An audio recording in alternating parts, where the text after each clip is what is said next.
How solitary and lonely sits the city, Jerusalem, that was once full of people. How like a widow she has become. She who is great among the nations, the princess among the provinces, has become a forced laborer. She weeps bitterly in the night, and her tears are constantly on her cheeks. Among all her lovers, political allies, she has no one to comfort her. All her friends have dealt treacherously with her. They have become her enemies. Judah has gone into exile under affliction and under harsh servitude. She dwells among the pagan nations, but she has found no rest.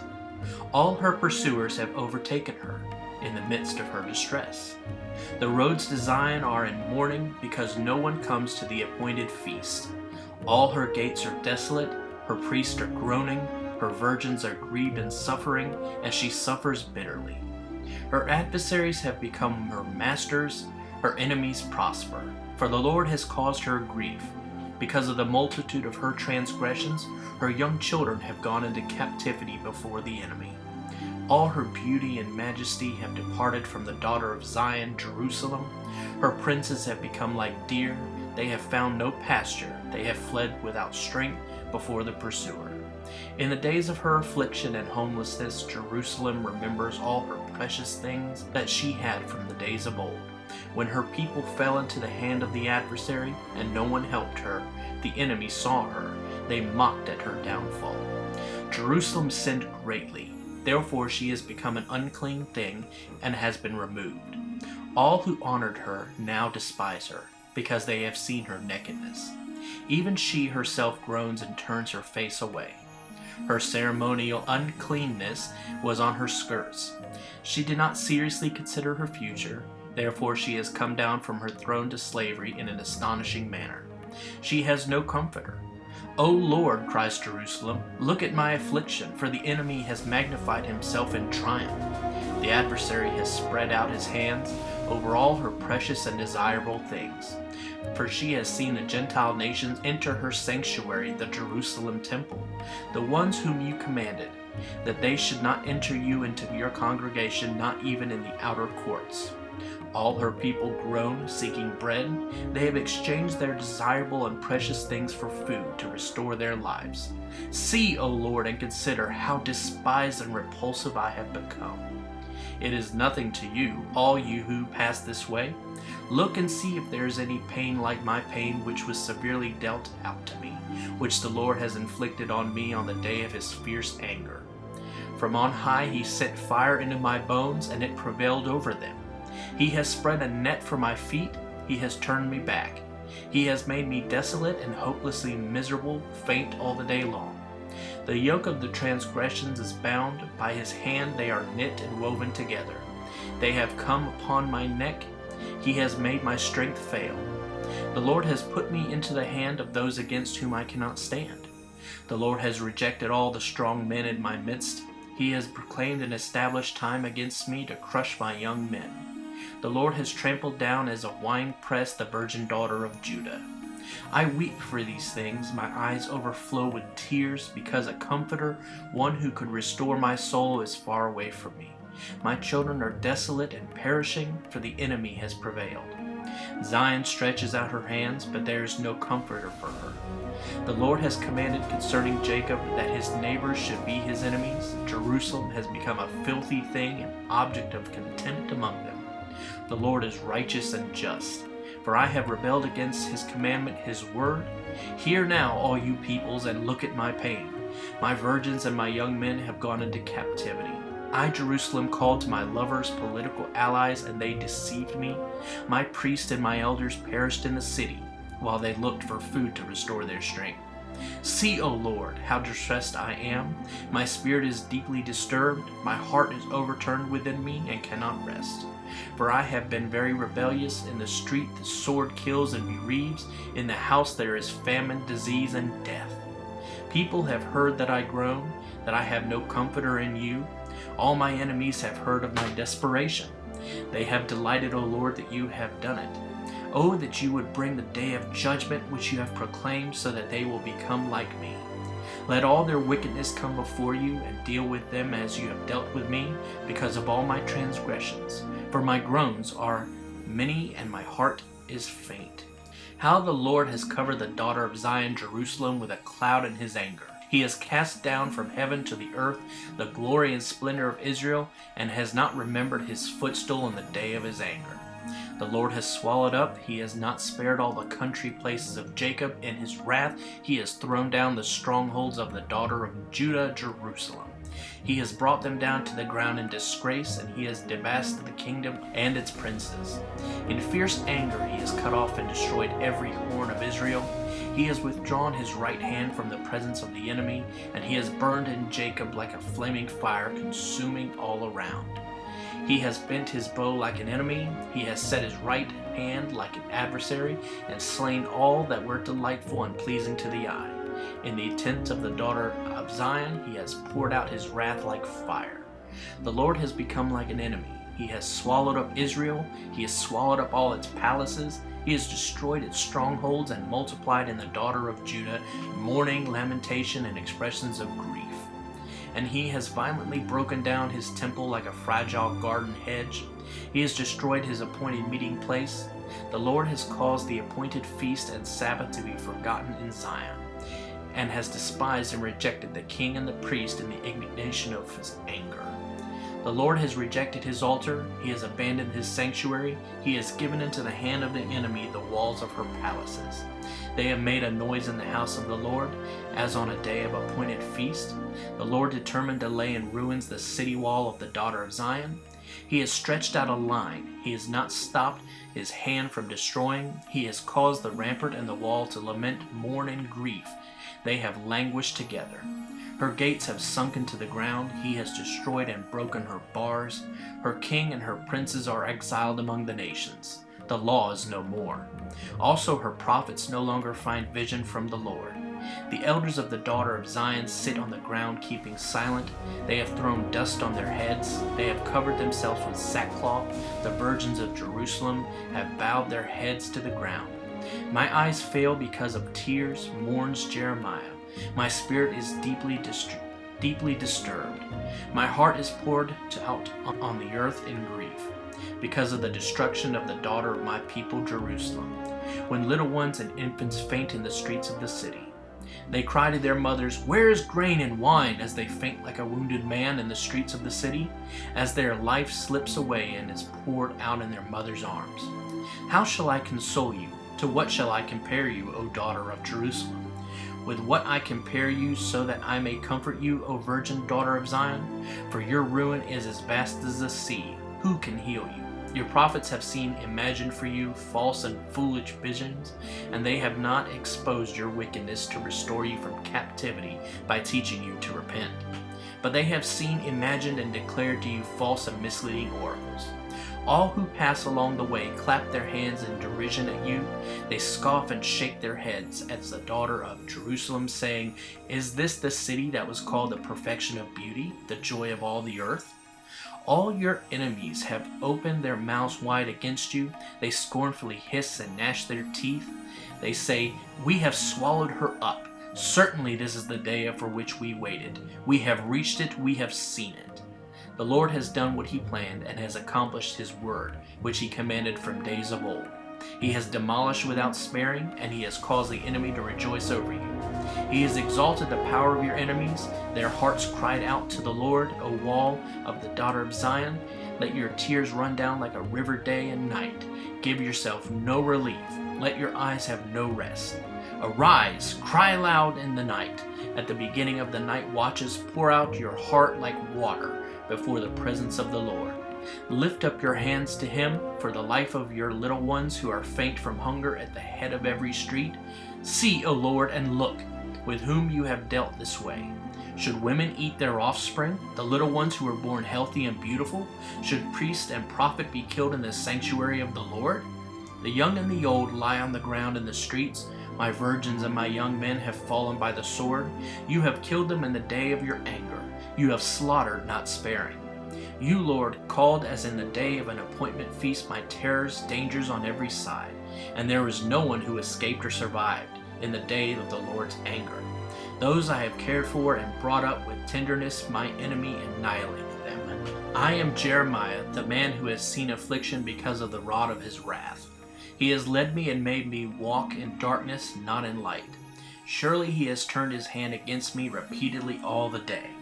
He has caused my flesh and my skin to waste away. He has shattered my bones. He has besieged and surrounded me with bitterness and hardship. He has made me live in dark places like those who have long been dead. He walled me in so that I cannot get out. He has weighted down my chain.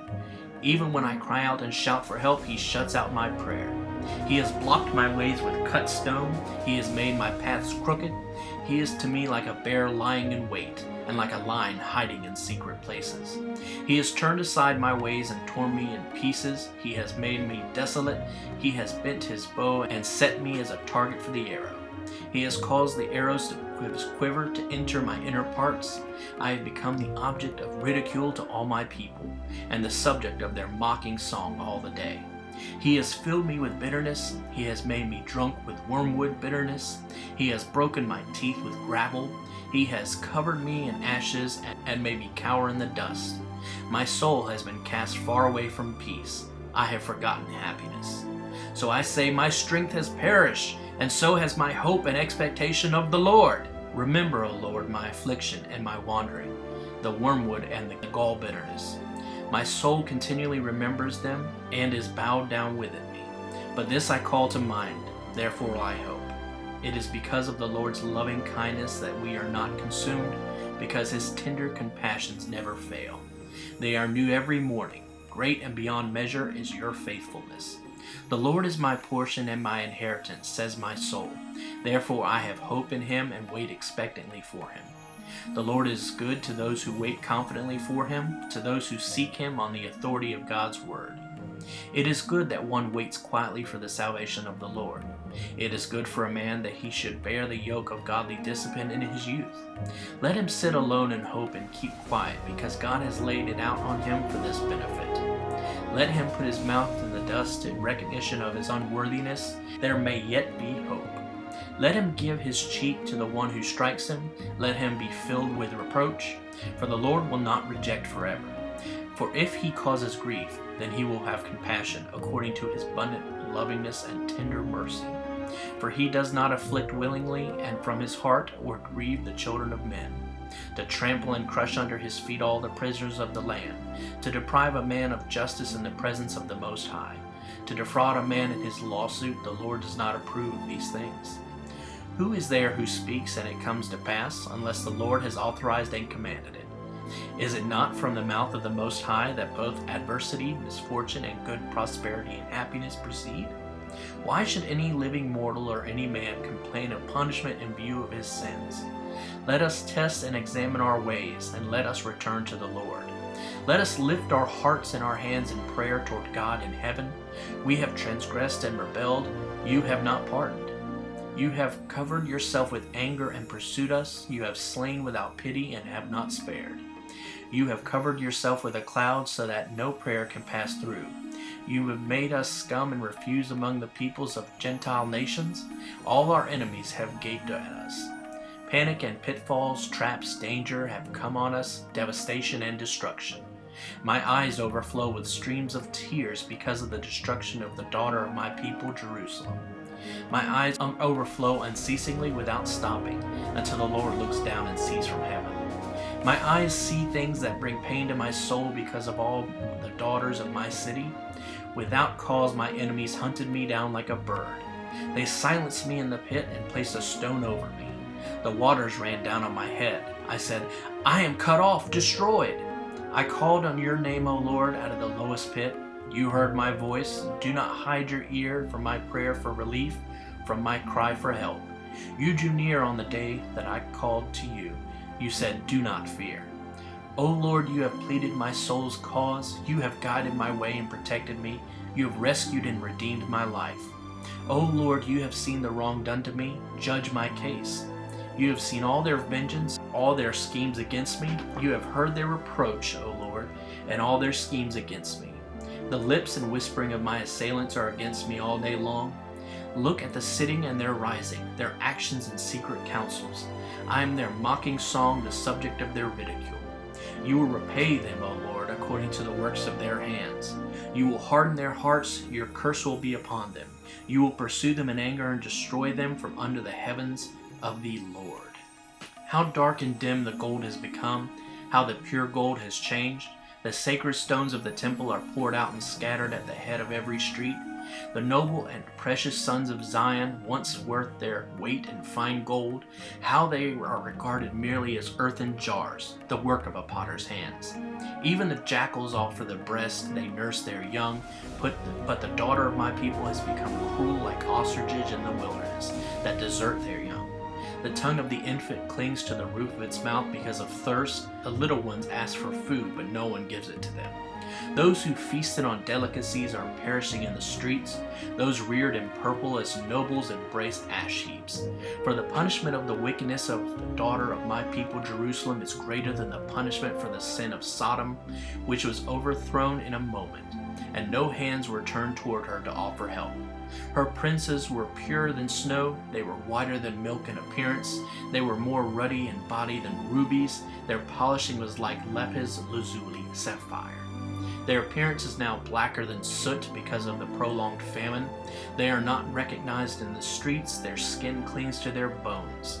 It is withered and it has become dry like wood. Those killed with the sword are more fortunate than those killed with hunger. For the hungry pine and ebb away for the lack of the fruits of the field. The hands of compassionate women boiled their own children. They became food for them because of the destruction of the daughter of my people Judah.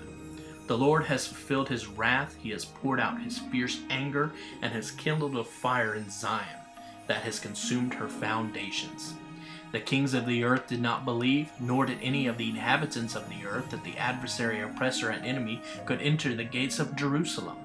Because of the sins of her counterfeit prophets and the wickedness of her unfaithful priests, who have shed in her midst the blood of the just and righteous, they wandered blind in the streets. They were defiled with blood so that no one could touch their garments. People cried to them, "Go away, unclean, depart, depart, do not touch." So they fled. When they wandered as fugitives, people among the nations said, "They shall not stay here any longer with us." The presence of the Lord scattered them among the nations, and he will not continue to look after them. They did not honor the priests, they did not favor the elders. And as for us, yet our eyes failed, looking in vain for help. Watching from the towers, we watched for a nation that could not save. The enemy hunted our steps so that we could not walk in our streets. Our end drew near. Our days were finished, for our end had come. Our pursuers were swifter than the eagles of the sky. They pursued us on the mountains. They waited in ambush for us in the wilderness.